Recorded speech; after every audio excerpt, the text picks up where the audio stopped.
میں نے شہزادی سے، یہ میرے لیے تمغے ہیں، میرے پاس قبر میں علی کو دکھانے کے لیے اور کچھ بھی نہیں ہے، صرف یہ ہے کہ یا علی میں نے تیرے گھر کا پہرا دیا ہے،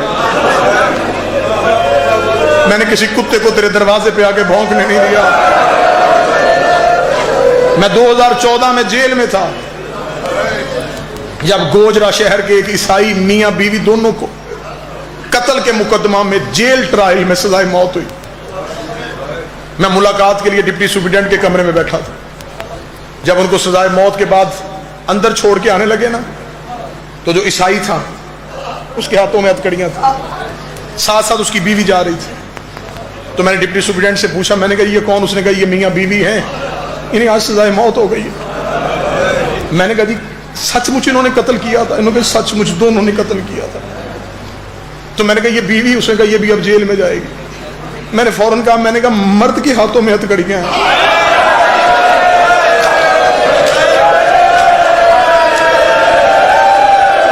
اس کی بیوی مجرم نہیں ہے۔ اس نے کہا بے شک مجرم ہے، لیکن پاکستان کے قانون میں کہیں نہیں لکھا کہ عورت کا جرم ثابت بھی ہو جائے تو اسے ہتھکڑیاں پہنائی جائے۔ مجھے حسین کی ماں کی قسم ہے، پوری رات کوٹھی میں روتا رہا۔ میں نے کہا حسین کی زینب تیرے صدقے جاؤ، آج 1400 سال کے بعد مسلمان گناہگار عورت کو کڑیاں نہیں پہناتے۔ اور تو 36 شہروں میں ہاتھوں میں کڑیاں پہن کے رو رو کے کہتی رہی ہو میں غازی کی بہن۔ اجرکم اللہ، اجرکم اللہ۔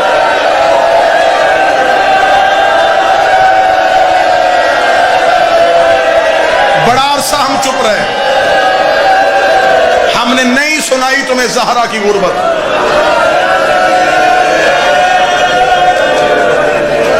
یہ ماتمی منتیں کرتے رہے، باقر شمس صاحب یہ منتیں کی ہیں ان لوگوں نے، سیدہ کی شہادت پوری پڑے۔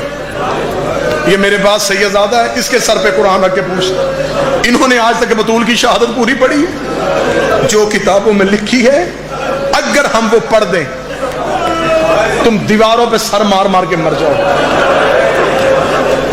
تم گھروں کو واپس جانے کے لیے گلیاں بھول جاؤ، تم دوبارہ مجلسوں میں آنے کے لائق بچو ہی نہ۔ میں مولا حسین کی قسم کہہ رہا ہوں، مجھے 13 ضربوں کی قسم، اور شیعہ قوم مجھے زینب کے برقعے کی قسم، ہم تمہارے ڈر سے زہرا کی غربت نہیں پڑھتے، اور میری قوم کے نوجوان مر جائیں گے۔ میں غلط پڑھوں مجھے بی بی معاف نہ کرے۔ زہرا دربار سے آئی ہے، زہرا کا چہرہ لہو سے بھرا ہوا تھا، رو رو کے کہتی رہی یا علی بے شک مجھے حق نہ دیتے۔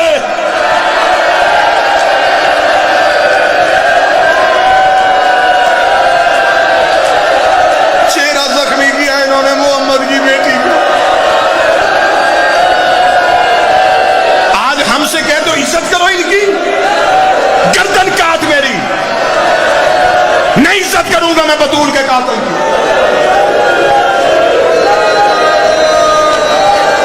بھرے دربار میں مارا انہوں نے محمد کی بیٹی۔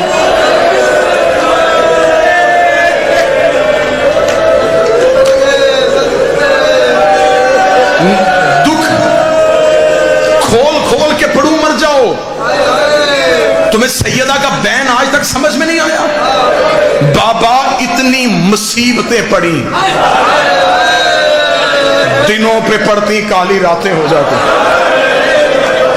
اس کا مطلب کوئی اتنے دکھ پڑے تھے جو محمد کی بیٹی کے سر کے بال سفید ہو گئے تھے،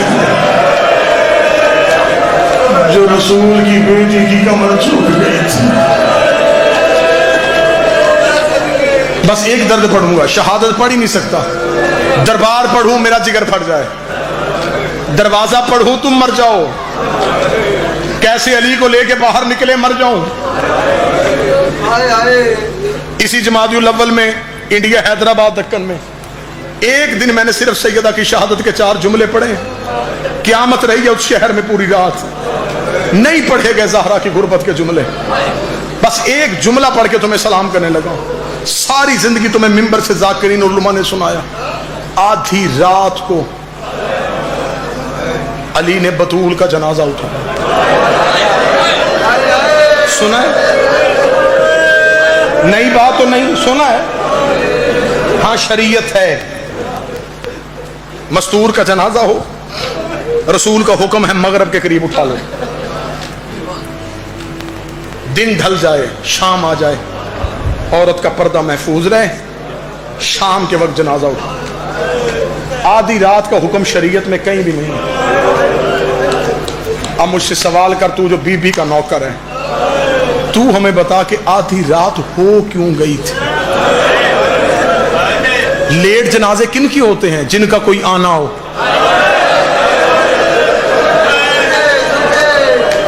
اس لیے دیر سے ہوتے ہیں نا جنازے، کہ جنازہ اس لیے دیر سے ہوا، مہمان دور سے آ رہے ہیں۔ جب زہرا کے جنازے پہ جانا بھی کسی نے نہیں تھا، قبرستان بھی دور نہیں تھا، دروازہ کھولو تو وہ سامنے قبرستان تھا، پھر علی کو دیر کیوں ہوئی؟ جو سید بیٹھے ہو، یہ میں معافی پہلے مانگ رہا ہوں، ایک درد کھولنے لگا ہوں ملتان میں، یہ میرے بدے ہاتھ مجھے نوکر سمجھ کے، زنجیر زن سمجھ کے، شبیر کا مات بھی سمجھ کے، تمہارا ادنا سا غلام سمجھ کے مجھے جملہ معاف کر دو۔ یہ ممبر پہ سید زیادہ بیٹھا، میں نے اس سے معافی مانگی، میں غلط پڑھوں مجھے بی بی معاف نہ کرے۔ آدھی رات علی کو ہوئی کیوں تھی؟ آقا دمشقی کہتے ہیں کہ مغربین کے بعد علی نے بیٹوں سے کہا ماں کا جنازہ اٹھاؤ، بیٹوں نے ماں کا جنازہ اٹھایا، دروازے پہ آ کر علی نے کہا جنازہ حجرے میں واپس لے جاؤ، جنازہ حجرے میں چلا گیا، بیٹے ماں کی جنازے پہ بیٹھے رہے، علی دروازے پہ بیٹھا تھا۔ تھوڑی دیر بعد علی اٹھ کے پھر آیا، علی نے کہا اٹھاؤ جنازہ، بیٹوں نے جنازہ اٹھایا، دروازے پہ آ کر علی نے دیکھا جنازہ واپس لے جاؤ، تیسری بار جنازہ اٹھا، علی نے کہا جنازہ واپس لے جاؤ، جب چوتھی بار جنازہ اٹھا، حسن نے باپ کے قدموں پہ ہاتھ رکھے گا، بابا اگر دفنانا نہیں ہے پھر اٹھانے کا کیوں کہتا ہے؟ آواز آئی حسین کو ماں کے مصلی پہ چھوڑ گیا، زینب کو ماں کی میت پہ چھوڑ گیا، تو اکیلا میرے ساتھ آ، میں تجھے بتاؤں میں کتنا غریب ہو گیا ہوں۔ حسن بابے کے ساتھ گیا، علی نے گھر کا دروازہ کھولا، دروازے پہ 18 بدماش ناچ ناچ کے کہہ رہے تھے تو نے ہمارے مردوں کو مارا، ہم نے تیری مزدور کو مارا، لالی زہرا کا جنازہ۔ علی رو کے کہہ رہے تھے اوے میری زینب مر جائے گی، اوے میری بیٹیاں مر جائے۔